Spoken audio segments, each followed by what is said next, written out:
డ్రైవర్లకు, ముఖ్యంగా ఈరోజు ముద్దునూరులో ఉన్నా కనుక ముద్దునూరులో ఉండే డ్రైవర్లకు గత కొద్ది సంవత్సరాలుగా నేను నా వీడియో ద్వారా అలాగే safety driver association social media ద్వారా మన డ్రైవర్లకు చెప్తూనే ఉంటాను. భారతదేశంలో ఉన్న అందరు డ్రైవర్లకు చెప్తూ ఉంటాను, డ్రైవర్లు అందరూ కూడా రాజకీయాల్లోకి రావాలి, ఎమ్మెల్యేగా పోటీ చేయాలి, ఎంపీగా పోటీ చేయాలి, మంత్రులు కావాలి, రాజ్యసభ నంబర్లు కావాలి, ఆఖరికి సీఎం కూడా కావాలి మన డ్రైవర్.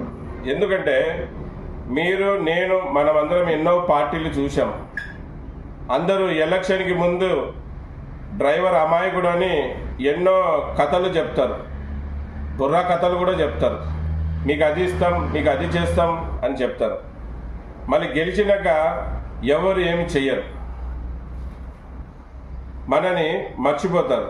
మళ్ళీ మనం వాళ్ళని కలిసేకి కూడా అవకాశం లేనంత స్థాయికి వెళ్ళిపోతారు. గెలవక ముందు మన ఇంటికాడికి తిరుగుతూనే ఉంటారు, గెలిచినాక వాళ్ళ ఇళ్ళ చుట్టూ మనం తిరిగినా మనని కలవరు. ఎవరు కూడా ఏ పార్టీకి చెందిన రాజకీయ నాయకులు కూడా డ్రైవర్లు అంటే కొద్ది కూడా చిత్తశుద్ధి లేదు.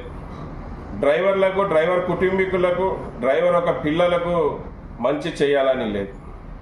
మళ్ళీ ఇప్పుడున్న కూటమి